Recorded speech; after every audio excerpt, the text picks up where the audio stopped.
I lead a team of product managers for sustainable investment equity products at FTSE Russell. So we are one of the leading benchmark indices companies. So what we do as a team is we produce product solutions for our clients from a sustainable investment point of view, and we focus on equity. We actually a global team across 3 regions, and we support our clients with their sustainable investment strategies.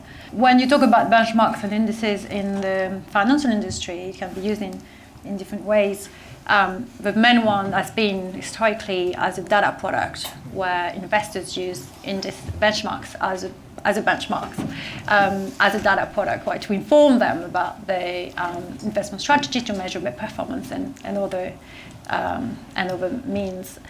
Interestingly, most of our business, if not 99%, in the sustainability area, is using indices as something that you track.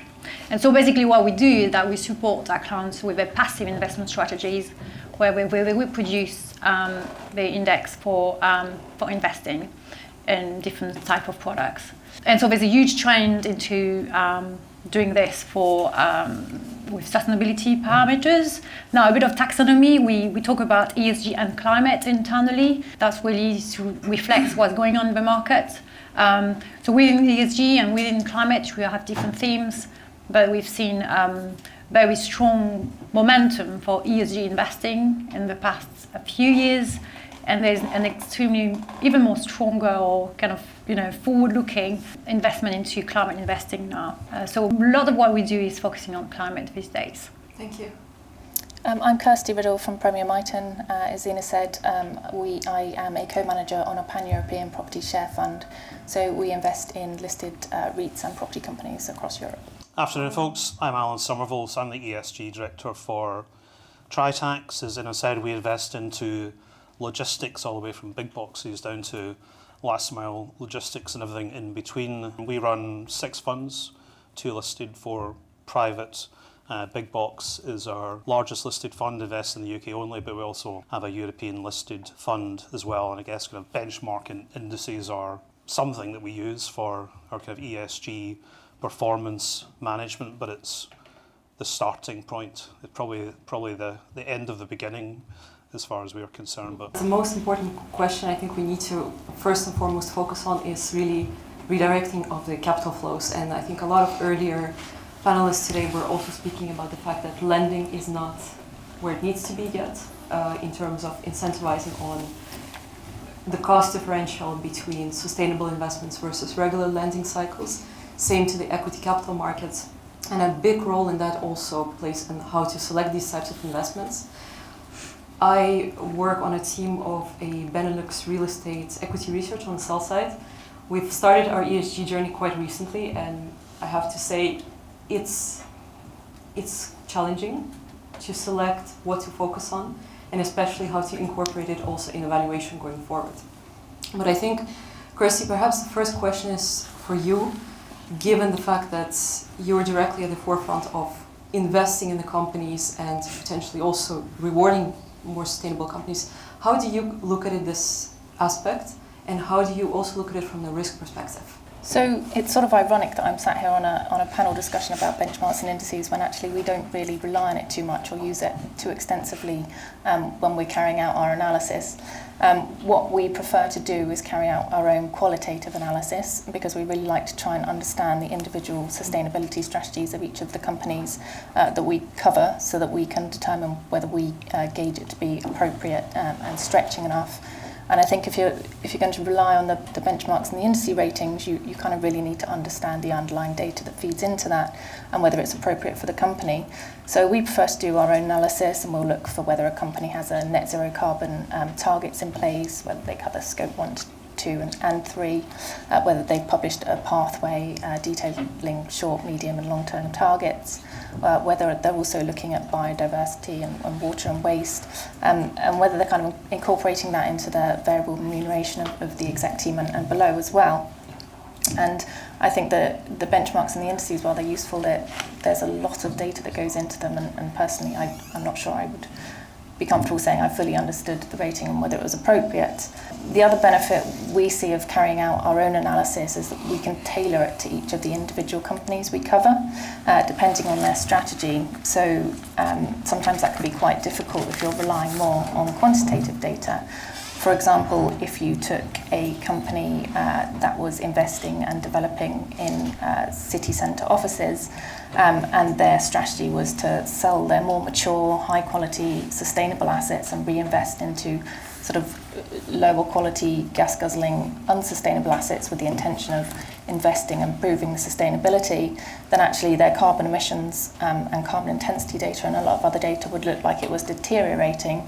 But actually, I would argue that strategy has a greater environmental impact and potential for higher shareholder returns than if you were to be a more passive holder, of that kind of high quality properties. So that's another kind of benefit we see. And also, we like to engage with the management team of the companies that we invest in or we consider investing in. And I believe the benchmarks are a bit more reliant on publicly available information. But that being said, we do benefit. We do appreciate the benefits and the importance of benchmarks and ratings. They are far more comprehensive in their analysis than what we do. We're fund managers and we are carrying out this analysis as part of our overall portfolio management. We're not experts on sustainability, so we appreciate they're far more comprehensive. I think it's also a really useful thing for companies to do, to report to a select number of benchmarks, because if they provide the data, it's really useful for us, but actually I think it helps the companies look at all the sustainability criteria within their firm, and it helps them to address and try and improve where they can, and it encourages that as well. And I think the other thing to note is we do appreciate we are sector specialists, so our universe is not huge. We can carry out our own analysis. I think if you're, we're looking at real estate and it's just across Europe. If you're a global investor or a generalist investor and your universe consists of hundreds or thousands of stocks, then it's virtually impossible. And I can imagine benchmarks and indices, naturally form a far more important role in terms of your analysis there. And in terms of your feeling for the current level of data accessibility, because we had quite some divergent views earlier today saying, I think initially the first panel guy said we have an abundance of data. Does it allow you to carry out the analysis you want, or is there still a gap that needs to be filled? I would say there's definitely been a huge improvement in terms of the data and tools available. We used to speak to companies a few years ago who would say, it doesn't really apply to us. We've got triple net leases. It's more the responsibility of tenants, or we're providing very affordable rents. Our tenants aren't really interested in trying to invest in this. And now I think every company we cover has adopted or is in the process of adopting a sustainability strategy, and that's involved a lot more reporting, a lot more engagement. So it's definitely improved. It's such a huge topic, it's such an important topic, and it's relatively a very new topic. So it takes a lot of time to establish sort of best practice, to get a bit of consistency, and to learn the best ways of doing it. It takes time, it takes collaboration, and it takes innovation. I think we're definitely seeing improvements, but I think there's always further to go. And I think, as sort of the panel touched on earlier, there's constraints around resources. There's been emergence of loads of benchmarks, and do companies report to all of them, and what's the benefit of that versus actually acting on what you said you're going to do, and if you're going to select which is the most important, sort of the gold standard, the internationally recognised one. So there's definitely been huge improvement, I'd say, over the last few years, but there's still further to go. To be done. Yeah. Alan, perhaps it's a good moment to step over to you. Chris, you mentioned active engagement with companies in terms of setting goals, targets. How do you approach your ESG, more specifically reporting, to begin with, and how do you actually see this engagement in terms of helping you understand where the market is moving, where investors are moving, and what needs to be done going forward? The kind of tri-tax model, if you like, is kind of one of integration. So as far as kind of ESG is concerned, my kind of standard phrase at team meetings is it's a team sport. So what we're trying to do is integrate all of our kind of ESG outcomes across the investment life cycle, so all the way from kind of asset selection and due diligence through to how we manage and produce developments, through to how we asset management, all the way through to end of life. And I guess the kind of golden thread that runs through that entire process is data, is information, etc. Because without that data, we can't really prove to ourselves or anybody else, whether we're being successful and whether we're delivering the impact that we actually want. And I guess our kind of insight and therefore our response is driven by two kind of clear groups of people. Number one are our investors, and obviously we want to attract and we want to retain capital, but then also our customers, the people who occupy our buildings, the people who pay the rent, who ultimately generate the kind of capital value of our buildings and the business.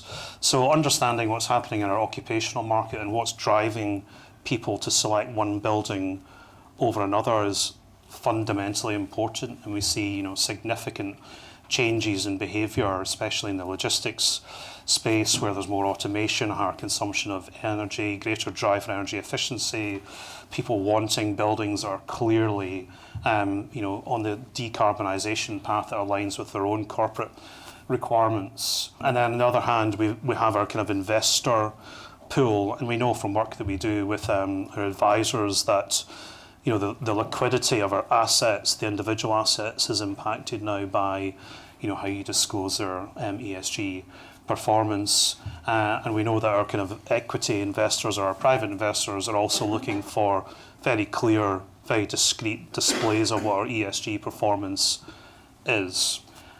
As far as disclosure is concerned, obviously for the listed funds, it's a regulated environment, so we've got a whole load of regulated disclosure that we need to do, and some of that is helpful and some of that is not helpful. And reading the FCA's latest set of rules yesterday, you kind of wonder how much of that is helpful or how much of that is not. But yeah, so as far as kind of benchmarks are concerned, and I guess there's kind of two levels for us. There's kind of building level benchmarks, EPCs, BREEAM, DGNB, all the rest of it, which I would categorise as kind of hygiene. We need to do it, so we do it. And then as far as kind of benchmarking disclosure for fund level disclosure and reporting is concerned, we participate in all the principal listed benchmarks, all the kind of private benchmarks and everything in between. And I guess the challenge for us with a kind of wide pool of capital is trying to be all things to all people. So trying to satisfy every possible permutation that people might come up with as far as kind of benchmark requirements is concerned. And I think benchmarks quite often we see now as kind of gateways. So for an investor, they may have a MSCI requirement for their capital. So without that MSCI performance, you might not be part of their investable universe. And once you're through the gateway, you're then into the detail of everything. I think some benchmarks like CDP can be really useful data access points for people. It's really useful for us to push that data into CDP because we know exactly what we've got there, we know it's all correct, etc., etc. And if investors can then go into the CDP portal and access data from there, that's quite useful. But I suppose to Kirsty's point, the market I think has matured to a point now whereby it's all about the numbers, it's all about the evidence and being able to demonstrate pretty clearly beyond reasonable doubt that you're actually doing what you said you're going to do. We'll certainly come back to that point because I think on the disclosure it's an evolving discussion. Maybe more a question to you regarding your engagement with the investor community. Do you clearly see a change, and does it help the future proofing of your business to do the ESG from, let's say, the equity investor's perspective? There has been a massive change. We probably have 2 ESG investor engagements a week, and some of the discussions that we have with investors are pretty complex, very granular, a lot of detail, etc. There's a lot of kind of specialist analysts out there now who do nothing but kind of look at ESG data, so the spreadsheets are getting bigger and the questions are becoming more and more complicated. But I think that really helps us in terms of how we shape the business going forward in a kind of general sense. It helps us to understand the kind of impact on, you know, how the value of the business is going to be impacted by ESG performance. You know, I think what's really good for us is when it gets into a kind of two-way discussion, you know, and we can actually start to build a bit of a relationship with our investors, and actually, you know, there's a bit of a kind of mutual learning, because that kind of helps us and helps them at the same time. So we'd much prefer to talk to people than just send people spreadsheets by return. Absolutely. No, I can fully understand and relate to that. It's a very common level of feedback that we get also from our coverage, that it's all about the engagement. And I think sometimes investors are also at the forefront of the change, legislative change as well. So it very much helps the companies engage and to have that conversation. Perhaps one additional question regarding the financing, because we spoke, especially at the last panel, I think Carlos made a very clear statement to say that the green financing currently is not necessarily rewarded in terms of the discount you get on your basis point financing. Would you agree with that statement? And would you say there is still a way to go on how the industry should evolve? We've just completed a £500 million revolving credit facility, which is sustainability linked in its performance, and the kind of discount to debt margin compared to the effort required in terms of, you know, meeting the criteria and then demonstrating that you have met those criteria. You know, you wouldn't do it for the money, that's for sure. You know, I think our view is that, number one, we should be doing it. You know, if we do it, hopefully other people will do it as well. So there's a bit of kind of, you know, I guess leading by example as far as that's concerned. You know, and hopefully next time we do it, the margin will be better. But, you know, I think it would certainly expedite markets engagement if that debt margin was, you know, more reflective of the kind of risk and effort that the borrower is having to take to meet the criteria. Because I mean, if I think back to, you know, green finance products I've been involved with in the last kind of 5 to 10 years, you know, the criteria and the mechanisms 5 years ago were pretty lightweight. You know, and we got some fairly heavy pressure on the RCF to produce, you know, some fairly meaningful KPIs that, you know, will cost money and will require, you know, some really discrete effort to perform again. So on the one side, it's really good that the lenders are clued up as to what good looks like, but then that needs to be sat alongside, you know, a reasonable return for that, I think. The current criteria, they include certification of buildings, so the green buildings, and also the energy intensity. It's very environmentally focused, and I think you've also mentioned that this is currently what you see as the main engagement in terms of how the product is structured. Maybe more of a controversial question, but do you think that the ESG indices generally should be much more forward-looking? Currently, it's more about assessing the portfolios, and I think it's incredibly important for real estate companies generally, given that the buildings are heavy carbon emission emitters. But do you think the indices should be aligned more towards the Paris Agreement targets, net zero, to make sure that investors have the tools to actually invest in the future transition of the companies? Probably they are kind of also short-term, medium-term challenges that we should be addressing from a data point of view, and for those investment strategies. It's very interesting to hear everyone talking about the qualitative approach and whether we need data or not. Because we all, and concluding that we need to finish with the numbers, I find it extremely interesting because I've actually spent most of my career into active fund managers and doing this ESG analysis, engaging companies and collecting information to drive investment decisions. And what I find interesting is the translation between this information, because we're talking about information, into a KPI or a data, a number basically. And this journey, we started, maybe 20 or 30 years ago, it depends when you decided it starts, it's still not finished. And so the data is not completely mature and final in the best shape that we would like it to be the best, better informed investors. Do we want it to be forward-looking? Yes, but I think we also want it to be accurate and enough and cover everything that we need. First of all, even if it's with lagging indicators or something which can be considered a bit like backward-looking, but actually having the correct picture of what's going on now is also important.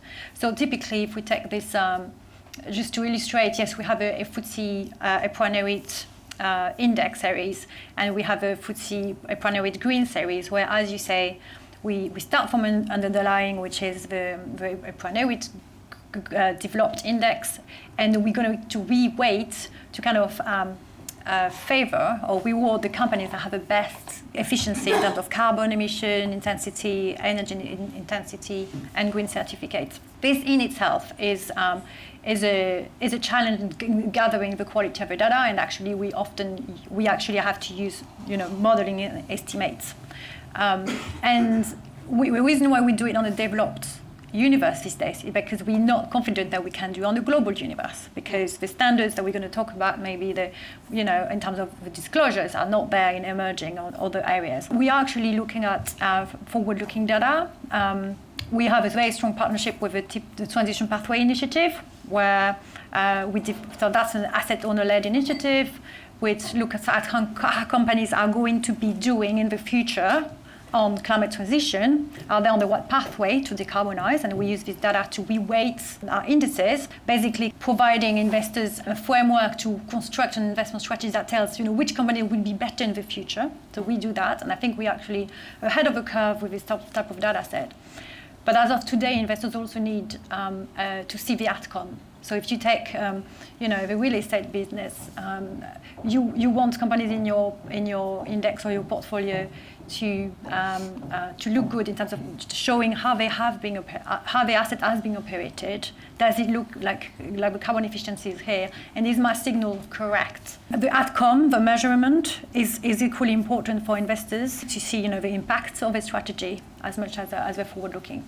But yes, forward-looking is something we're researching more. So as I said, we have the TPI indicators. They tell you how companies are doing, but we can do this on global listed equity typically to find solutions for private assets, other type of assets, or in terms of coverage, going into more emerging areas. That's more challenging. So FTSE is part of the London Stock Exchange Group, and we work very close with our sister teams. We do research, and they develop things like assessing physical risk, assessing climate transition, metrics. So that's more like forward-looking. It's a lot of exploring.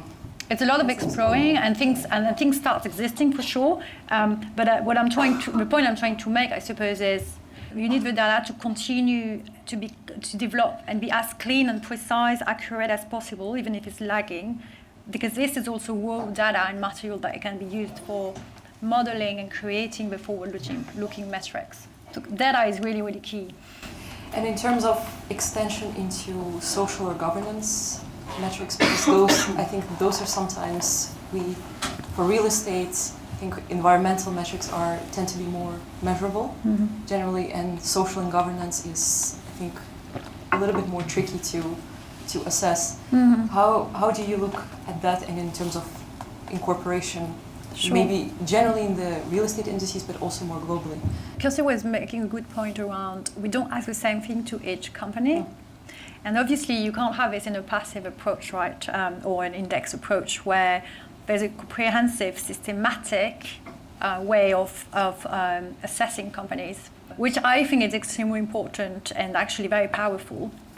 So the way we have a kind of a tailored approach to a universe is to say, what's really important for this universe. So if I look at a FTSE 100 versus the FTSE EPRA developed universe, what really matters from a materiality point of view, and what is it? How can I address these challenges? And that's why for this index series, it's very much about the environmental impact first and foremost.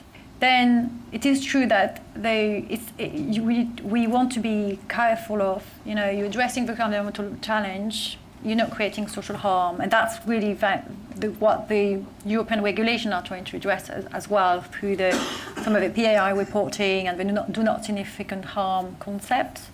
But it's much more difficult to precise and to quantify the social aspects. So we use a lot of the traditional screens on controversies and human rights screens, some kind of that's where through this product kind of ESG scoring, controversy scoring, we can capture some of this controversial or harming social side of things. It's less easy to quantify than the environmental topics. For this series, typically on real estate, we have some kind of systematic social screens for controversial conduct. But we made the kind of active decision to focus on these environmental metrics because we think this is what matters the most for this asset class. I mean, if you can call it an asset class, yes. Maybe staying on the topic of data generally and evolving legislation. I read something earlier this week because I was curious about the origins of sustainability, and even though it seems that this is something that has been accelerating in the past decades, but it actually, I think the exclusion investing goes back to 1990s. So in fact, it's even, I think the ESG has been around for probably 4 to 5 decades. In this time, there is a lot of evolution in data, a lot of evolution in how data is being structured, different benchmarks, different tools to measure sustainability. But we are also now evolving to the point, for example, on the European level, this legislation is really moving ahead with requiring the companies to report a lot of sustainability-linked ambitions metrics. And that is, in effect, going to impact the companies from 2025 onwards, but by 2028, we're effectively done with this transition. So in this framework, how do you see the relevance of public data evolving? Because would it become more powerful and more used going forward? How you would see it from your perspective?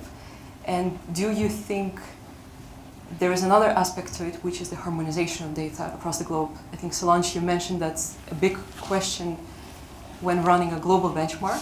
You have to look at the comparability of the data across different geographies. But it's fair to say, I think, on the financial side, this is something that has been the case in existence for a long time.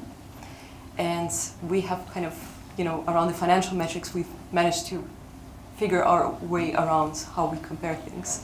So perhaps the first question is on the evolution of the public ESG data and the adaptability of that.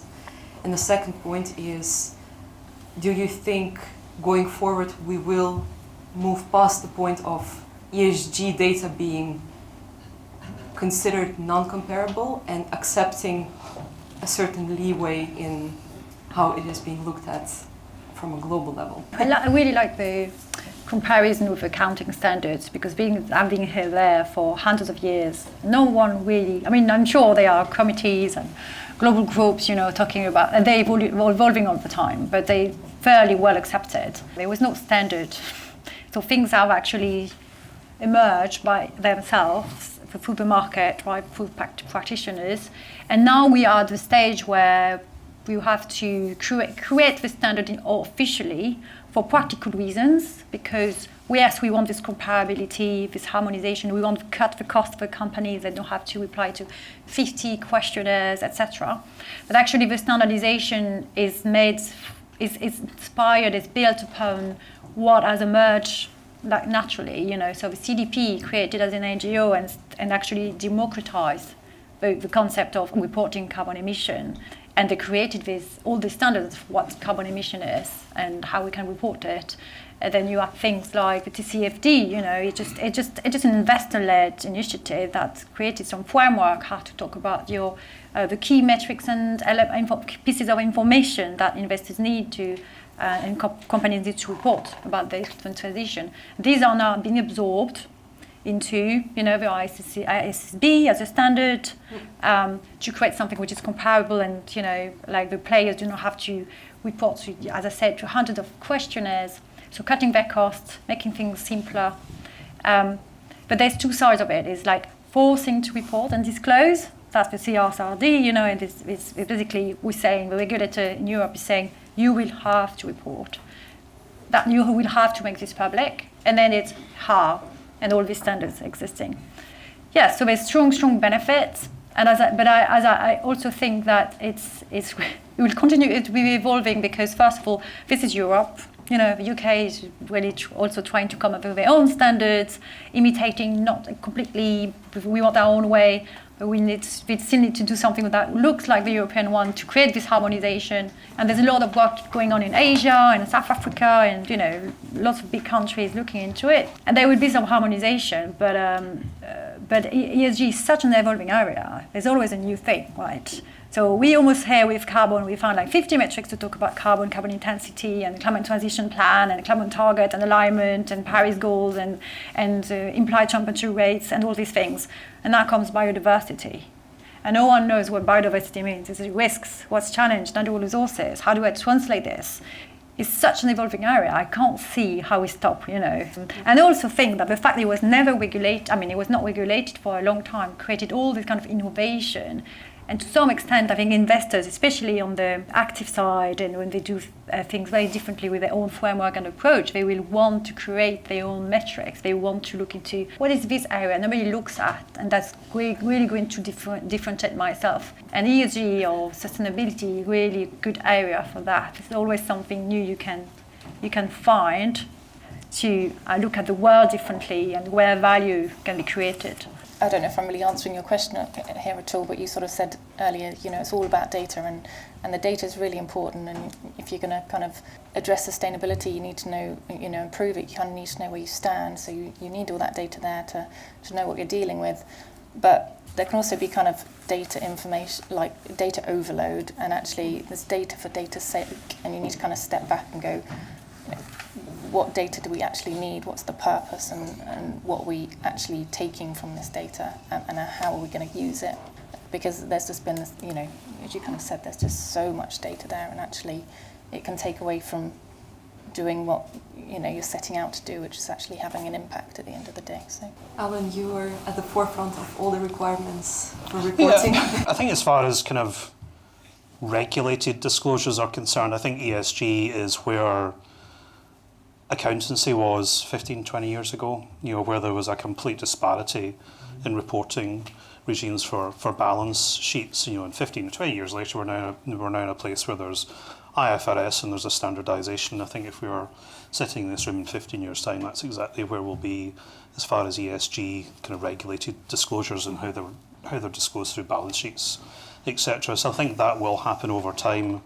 Clearly there's a massive overcomplication of the subject just now, and a massive overcomplication of competing interests as far as benchmarking, frameworks, disclosure, and et cetera, is concerned. I guess as somebody who spent the first half of their career in real estate investment and development, so therefore being a kind of simple property guy at heart, really, I just see ESG as simple market evolution.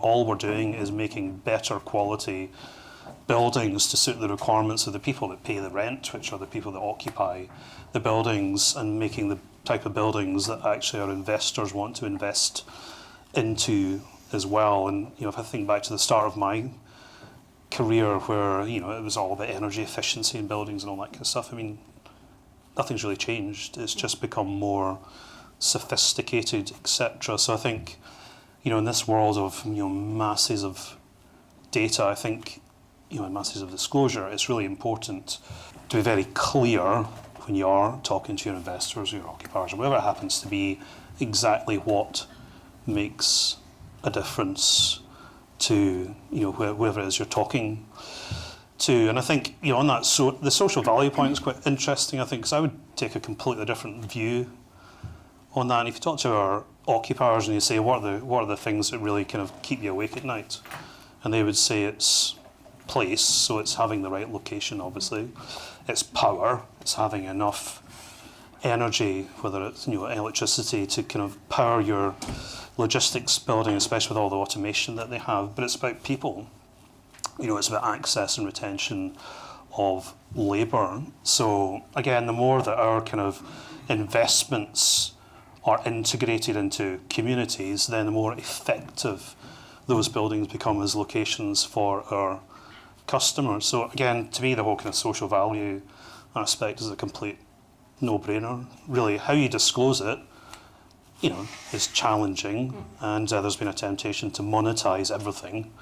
I don't agree with that. Personally, I'd rather just disclose the impact as it's delivered and then kind of back that up with some narrative which kind of explains to people, why we're doing and why we're doing it. And we don't need to overcomplicate absolutely everything. Do you think the simplicity in reporting is something that we will evolve towards? So really having the key metrics on related to E, S, and G strategy. Do you think this is also the way forward to maybe simplify how investors and also the rest of the community understands ESG? Yeah, I think so. I mean, other kind of listed investors, I think disclose really well by having the kind of key messages readily identifiable, and then having all the numbers and the data sitting in a really handy data pack for the analysts to get torn into. So yeah, I think there is a necessity on the one hand to be really simple and clear in your disclosures, but then on the other hand to have all of the numbers and collateral, etc., available in whichever format MD requires them. And even when we're selling assets now, we have to have a kind of ready for sale pack for each of our buildings, which contains a whole load of different data permutations. So whatever question MD asks, you're hopefully ready to answer it. We actually have a question coming in, and please feel free to submit your questions already. This one's for you, Alan. 2 ESG engagements a week must be onerous. Would more industry-wide collaborative engagement improve the efficiency and effectiveness of ESG engagements? Yes. No, yeah, well, I guess that kind of external engagement is what I particularly enjoy. I enjoy understanding, why my job exists and what I'm there to deliver. We've recently put together a kind of ESG group, which involves ourselves, Segro, GLP, and Prologis, to kind of, again, have that kind of logistics industry collaboration on kind of common ESG themes, so that when we're kind of engaging with, whether it's CREM or GRES or whatever it happens to be, that we can talk, as a kind of large group of asset owners, and obviously people like the BBP and others do a good job at kind of representing the kind of wider views of the industry. So I think there's probably a necessity to do both simultaneously. I have a question. Please go ahead. Yes, sorry. I just wanted to understand, asset managers typically have an engagement team, and you would need to produce your own ESG scores and maintain all of that analysis. It's quite time consuming, but obviously it gives you a differentiator as to how you came up with that final analysis. Is there any interest, or has there ever been a consideration, say, looking at a provider like FTSE Russell or elsewhere, to understand how they're coming up with a benchmark, and then understand how they've done that analysis, and then perhaps use that as a starting point for perhaps direct indexing, and perhaps you can then add certain tilts or certain weights? Is that something that has ever been considered or asked by the marketplace? Yes, I mean, I've looked at, and we do kind of track benchmarks and indices. It does give you kind of a snapshot and an overview, and it acts as a bit of a sense check. I mean, I've looked at companies where we've given sort of an average rating because we didn't think their sustainability strategy was particularly great, and they've had like an A rating from MSCI or something. So then that makes you think, okay, are we missing something, or why do we have these different views? And you can take a bit of a deeper dive, and I think that's quite useful in terms of, as you say, it's there's a lot of work to do, and we don't have a dedicated ESG team that's looking at our holdings. So I feel like to go and understand the makeup of a benchmark and then add our own tilt, that's almost more work than for us to look directly at the company and say, do we think that strategy they've got is appropriate for the company?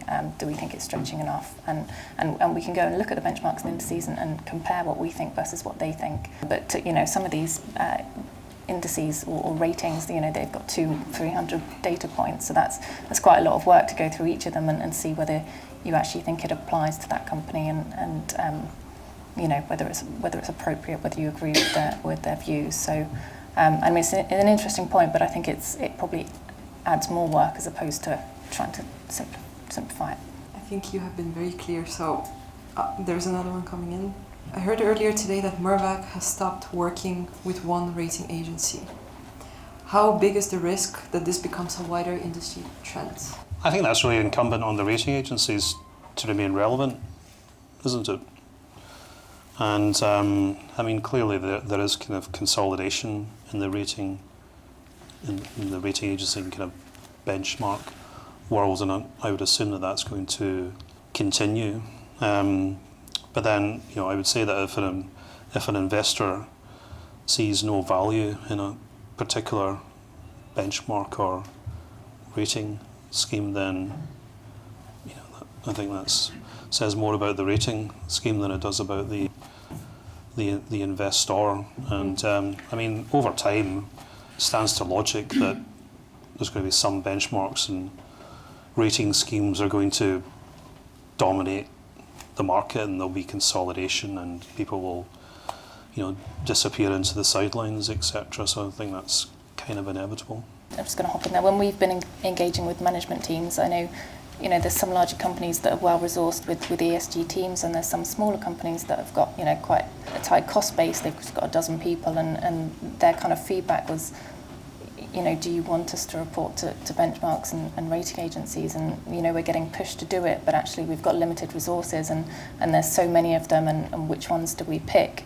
And I think that's fair, and our feedback has always been, we think the benchmarks and ratings are important because there's some investors that will apply a screening process, and actually if you're doing all the right things, you don't want to be excluded from someone's universe. You want to be attracting capital and not turning it away. So it's important, but actually I think there is a need for there to be sort of harmonisation, and there to be a sort of go-to gold standard benchmark or some sort of data centre where you can report all your data and then it can feed into whatever people want, because I think it's fair feedback from companies that might be smaller and might not have the resources or dedicated ESG teams, and they still need to be meeting all of these needs, but without doubling their headcount and increasing their cost base hugely, when the benefit to reporting to one benchmark or to 20 of them isn't actually that different, but actually it can make a big difference in terms of time and resource allocation. Well, it kind of goes to what's the purpose of all of this in the first place? The purpose is to deliver impact. It's not to fill in spreadsheets and to perform best in the index. I'm sure investors would rather people actually spend their time delivering than actually just filling in forms. Well, I think there was another benefit. There was another purpose, though, and maybe the regulation forcing disclosure and standardising the disclosure is going to change that. But for example, from a FTSE Russell story, is that we were very early on in the game. So back in 2001, we had FTSE for Good. And one of the key force for good of this strategy was to say, if you disclose the right information on all these ESG metrics and information that really matters, you will make your weight into your room into this index. And there's still this philosophy going on very strongly at FTSE Russell, where we rate companies, or the group more broadly speaking, because now the activities are in different parts of the group, right? We rate the companies and we score them and that's used into the indices and the benchmarks. And the better they disclose, actually, when maybe the better they disclose, often the more engaged they are in the topics, and they increase their engagement and their performance on this element. So there's always been this philosophy of by forcing to disclose and then being part of these indices, you are forcing for the improvement of the matters, and it's still there. So, for example, you were talking about the forward-looking metrics, which are more difficult for us to have, but we're working on developing them. And many companies do not have, the top management quality, the TPI score. But that by the democratization of this metric, they kind of tend and aspire and thrive to improve, and that's creating this, virtuous circle of, if I want to be better perceived, I need to go and, climb these steps. You could maybe think that because there's going to be harmonization and standardization, we don't need this anymore. But there's been a strong benefit in just forcing disclosure for creating better practice. And actually, even if it's used as passive investors, that's also an indication of where companies tend and whether engagement is needed. So there's a nice loop as well to close between, okay, that's data-driven, systematic product, but that can inform investors who have also their stewardship and engagement activity. There's actually a question coming in, and I think it's even a recurring topic. The first question is, how can FTSE push for a clean way to approach an ESG benchmark? And there are a few questions regarding the standardization and the simplification of the frameworks. So perhaps we can start first with the initiatives that FTSE could take to a more simplified, cleaner way towards an ESG benchmark. We try to have fairly as simple as possible index construction, and it's true. You've mentioned indices where there are hundreds of parameters. Actually, we try to have not too many because it's already data heavy. So if I take the most sophisticated indices we do these days, which is there's one, for example, on the FTSE EPRA Developed Index, which is a climate transition benchmark. Not only does it weight, and we weight companies based on their energy intensity, carbon intensity, and green certificate. On top of that, it forces the carbon intensity to reduce year on year. This is the European benchmark standard. So that's the most sophisticated framework we have. For at least for broad listed equity, we add this TPI scores of how companies are going to be doing in the future. That's 2 scores. So you talk about most of the time 5 inputs, and we think it's getting to a good level of complexity, and we're not sure. You were asking about the social, the social aspect. We're not sure whether you can combine climate transition, climate Paris-aligned pathways, plus the entire social agenda. How, for just transition, that becomes very complex. We're not sure you can address climate change and biodiversity 360 in the same strategy. So, when we have this discussion with clients, and there's almost a bit of a asset allocation thinking here. Do I want to address the climate transition? Do I want to address my social risk in this asset class? It's probably need to have simple approaches with some one targeted outcome, and you can more easily see the benefit. Because when you start mixing up all these things together, which is kind of what the European regulation is trying to make us do, with SFDR sometimes, it becomes a bit complex. So we try to have no more than 5-6 parameters from an ESG point of view. There was another question which was interesting. It was about simplifying the process. So to have an ESG benchmark would mean that we agree upon a standardized process, which is not the case today. How can we simplify things and make a process very lean and clean? We try to limit the number of parameters. Then what's complex, I suppose, is index construction, but you are in a quant world, you have to have some quantified rule as well, and they try to address a number of sustainability objectives, as well as all the kind of financial metrics, kind of liquidity and risk and all these metrics that you want to keep an eye on. So that makes it sometimes sophisticated more than complex. But I think there's a lot of discussion around complexity, simplicity, and we need to strike a balance. But fundamentally, we're not trying to address a simple problem. Climate change is complex. You know, the time horizon, all the things that are at stake are complex, and it's difficult, I think, to answer, you know, the question in just 5 data points. That's why we have hundreds. There's a more general question. If you were starting from scratch, which is the benchmark you would engage with first to help the business and investors? From a climate point of view, the ideal benchmark needs to think about forward-looking, how companies are going to do. Basically, what sort of target and climate strategy do they have? What sort of momentum that you can observe in the carbon intensity typically? You know, how they decreasing their carbon intensity typically, and how much they are transforming their activity to more like solution-oriented. There's an additional question regarding your measurement of energy intensity, and how does FTSE Russell know whether companies are reporting energy intensity on a like-for-like basis using a standard methodology of floor areas?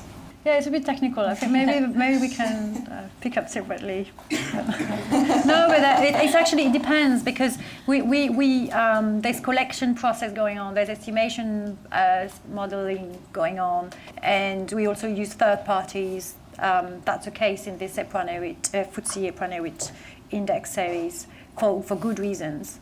But even the energy intensity or carbon intensity, because it's not fully disclosed and standardized, and by the way to measure depends from a sector to another, there's a lot of modeling going on, and covering for the gaps. Again, and if you look at scope 1, 2, or 3, it's different. So that's why even like looking at just energy intensity or just carbon intensity doesn't never come into one data point. We are almost out of time, so perhaps to conclude, what would you think needs to happen for the ESG to become more widely adopted and possibly even standardized? Well, it possibly goes back to that kind of point about industry collaboration. I think on the one hand, there's probably a need for all of us in this world to collaborate effectively with each other and make sure we're driving towards a conclusion that means we're disclosing ESG performance in a way that everybody can understand. But then, on the other hand, to try and make sure that the data and evidence that we're producing is as far as possible consistent and standardised. Yeah, I would second kind of that comment about collaboration. I mean, ultimately, we're all trying to achieve the same thing, and therefore we kind of need to work together to achieve that rather than all kind of working individually. I think innovation is going to be quite key as well going forward around sort of how we collect data, how we deal with that data, how we address the issues that we're trying to deal with. So yeah, collaboration and innovation I think is going to be a key. Quality and innovative, expansion of the data, or uncovered and critical. Thank you so much. Thanks a lot for attending.